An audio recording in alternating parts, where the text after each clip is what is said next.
we bought 3 cars with our own money. I bought a Chrysler. Classic.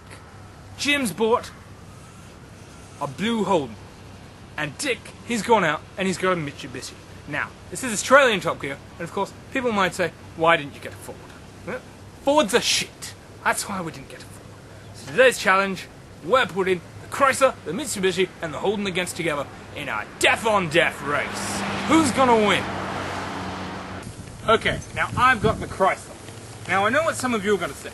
It's an old car, I only paid $150 for it, and frankly, it's pretty shit. It goes on about 2 litres to a kilometre. That's not a lot.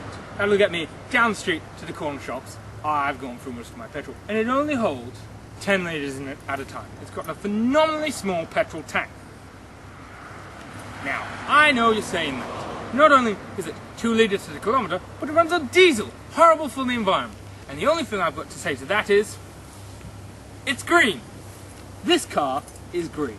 It's green in colour, and it's green environmentally. When you think of this car, and you see this colour, think of green, trees, animals. I mean, look at this. It's a f***ing horse! How much more green can you get than a horse? People ride horses, horses shit, horses eat fucking grass. That is green. And not only that, but I'll tell you what, I bought this car from a redneck kid out in the hills, right? And he threw something in. That's the best thing about this car. I'll show you what I do. And this is essential for any Chrysler owner. Because if you own a Chrysler, people are going to want to key your car. They're going to want to wreck it up. They're going to mess with your shit, okay? This is what he gave me. Gave me a crossbow. Now, I know it looks a little bit rusty. It's about as old as the car. But he gave me a crossbow. So if someone's going to key your car, all you got to do is shoot them with the crossbow. And I know it doesn't go fast, but it's green, and there's a lot of room in the boot. There is a lot of room in the boot for dealing with whatever your crossbow has taken out.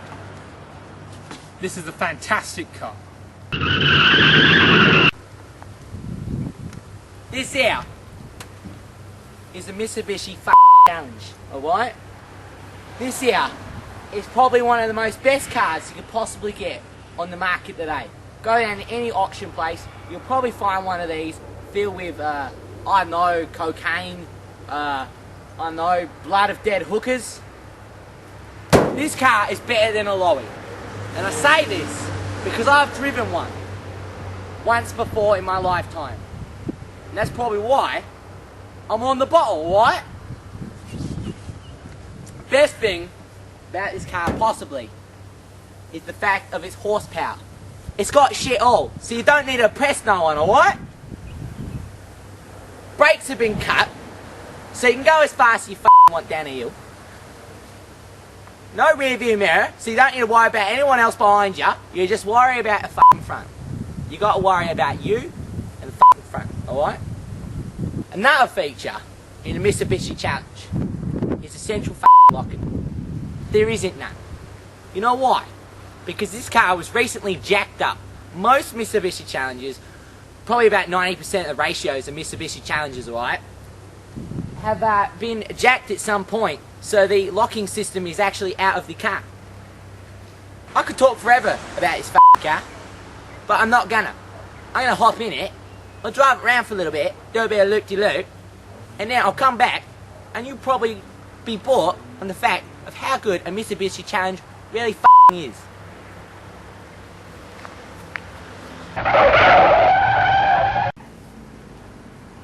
Yes, unlike those two imbecile code presenters of mine, I bought a competent car. You see, right behind me here is the Holden Apollo. That's right, one of the finest and newest cars available on the market today. You see, it's a blue Holden Apollo, so you know it's going to go like the wind. See, one of the finest, newest details of this car is its rear suspension. Now, you can pound that Betty all day long, and it's not going to feel a thing. The gravel roads here in Australia, or England, or I'm not too sure which network we are currently broadcasting on, but whichever one it is, I assure you, the roads will not damage this car. Another useful feature is the front suspension, because it's twice as good as the rear suspension, because obviously, unless you're blind drunk like Dick, you're not going to reverse into something first. And the final, most wonderful, newest feature of the Holden Apollo is the tires, because they've been taken back to the shop and completely remade in diamond. That's right, because you can run over anything and you're always going to leave a trail of shine behind you, because if you're driving this car, then you know that you are royalty, and royalty deserves to be followed by a trail of wealth and wonderfulness. And I'm going to demonstrate just how wonderful this car is by test driving it and beating the asses of those two pompous fools in which I currently host the show with. My Chrysler's going to run rings around the both of you. My Chrysler's going to make both of you look like whingy little babies. My Chrysler. Why are you pissing? What the hell are you doing? Oh, God. That feels good.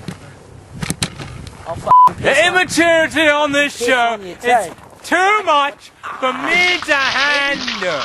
The immaturity on this show. You know, this isn't even my own hair. It's time for the This isn't even. They shaved my hair off for a bit. Maybe you should just go to I bed. had wonderful locks of hair and they shaved it off.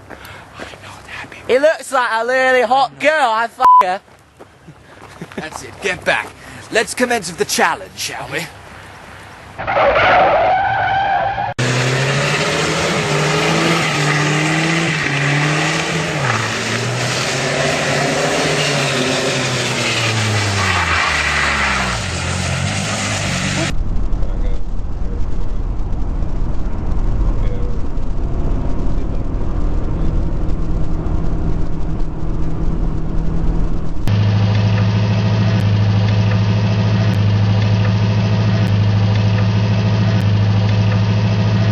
Fucking hell's a cigarette lighter?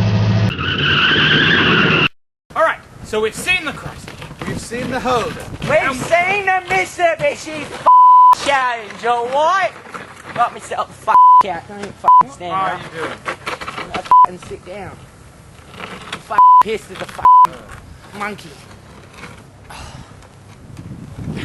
Just keep talking. They're all shit. This car's 15 years old, that car's 30 years old, and that car over there, its engine doesn't even work, ever. We didn't even drive them. I think the ultimate lesson here is you can't do Top Gear in Australia. No. Even if you pretend to be British. Leave it for British, alright? Because everybody knows that Australian comedy is shit. Shit. Paul Hogan, you might as well go home. Thank you for watching. I will see you next time, unless the show gets canned, which everyone knows it obviously will. Thank you.